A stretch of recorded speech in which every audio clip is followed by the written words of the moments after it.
Welcome back. You might have seen the coverage earlier on 5 o'clock. This is, in fact, Cyber Monday, the day to get deals online, or it's supposed to be that anyway. Bruce Winder is a retail analyst, familiar face of the show, and he joins us from Toronto. Good to see you, Bruce. Yeah, thanks for having me on again. Okay, so Cyber Monday, still second to Black Friday spending in the States anyway, edging closer. Is that the case in Canada?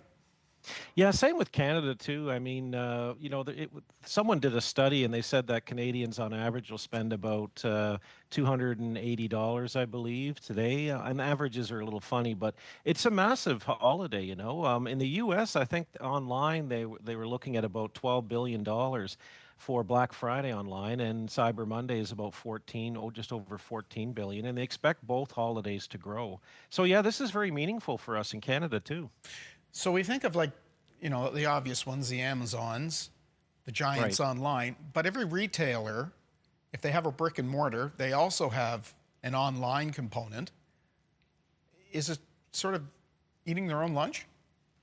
Well, it's sort of something you kind of have to have now. If Yeah. you're a company, you really need to have a robust online offering because there's a number of Canadians who just don't want to go to the stores. They just want to buy everything online, whether it's for the convenience or the delivery, or just they don't like the crowds, etc. So you kind of have to do it.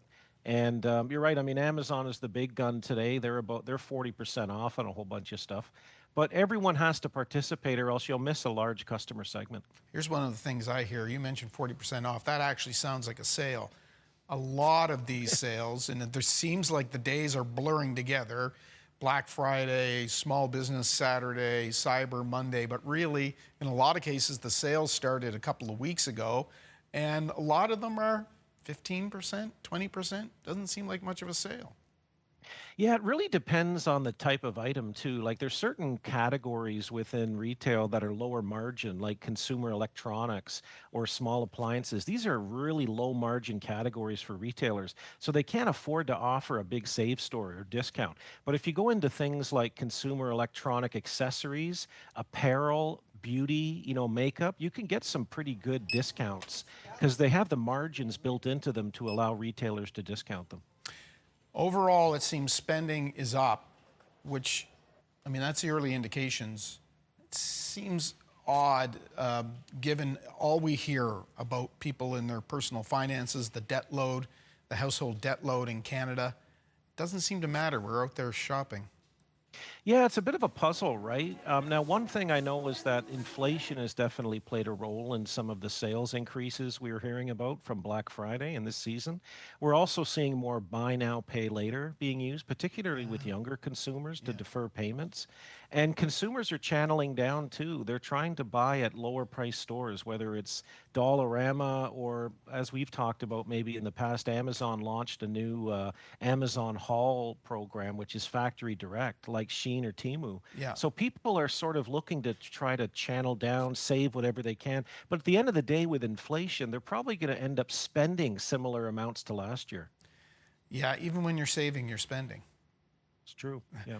How important is this window of period? And let's call it, more than the individual days. This shopping window that's lasted about a week or 10 days. How important is it for retailers? Is it vital? It is vital, especially folks who sell gifts for retail. This could be anywhere from, this last few weeks could be anything from 10 to 20% of their business. And if they don't have a good sort of holiday, call it month of November, December, they may have to go bankrupt, right? So it's really important that they're able to stay afloat. And unfortunately, we always have some folks who don't make it, but it's pretty cutthroat out there. Yeah. Hey, we haven't heard much about this, but it was big talk the last couple of winters. Gift cards made up a Yeah. big segment of gifts. Are you hearing that kind of rumbling again this year, or have we gone back to the more, sort of physical? Yeah, I'm hearing that gift cards are making a bit of a resurgence this year because you kind of push the inflation to the receiver of the gift. You can still buy a $25 gift card. Unfortunately, the person receiving it might not get as much product for the $25, but at least you're not getting inflation on that. So I'm hearing a bit of an increase in that, despite some of the issues with theft and crime on gift cards. What would be an indication to you that this has been a robust shopping season? What are the metrics? What will you be looking for? Well, I'll be looking for things like retail sales increase. I'll be looking at units. I'm not sure they really report units, but anecdotally from some of the big software companies like Salesforce or Adobe, what's happening with units, because units tell a big story.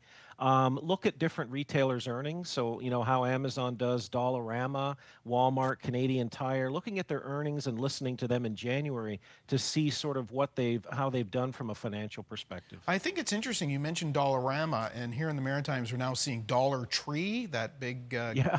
company Yeah. out of the U.S. Coming in. Are they really that big now that you would include them into Christmas shopping? They are. You know what? A lot of people are struggling and they have to buy a lot more from these dollar stores because, some of the dollar stores are cheaper than if you went to, say, Walmart or another store to try to get something. So a lot of people have gravitated to these type stores just to spend less on basics and essentials, Okay. particularly if you're a senior or a student. Yeah. So maybe in terms of buying your essentials for the Christmas period, like the Christmas dinner and that type of thing. Yeah, wrapping paper, Right. ribbons, tags, all the Yeah. little trinkets that might be under $5. You can get a lot of them at a bit of a lower price than some of the other retailers. Uh, you think Dollarama's in for a fight now that these others are starting to come in? Yeah, it's interesting. I mean, Dollar Tree's been here for a few years, but they are expanding. They're absolutely massive in the US. But Dollarama hasn't sat still. They've expanded. They bought a company in Australia, a dollar store in Australia called the Reject Shop, and they're also expanding in Mexico. So they're trying to sort of diversify their business to keep the gravy train rolling, so to speak. Okay. Bruce Wonder, thank you very much. It's always fascinating to find out what's what's going on in our heads when we head out the door to do shopping or stay online to do it. And we appreciate your insight. Yeah, anytime. Have a great day. Okay. We'll talk to you again soon. We'll take a time out. We'll be back with much more of your show.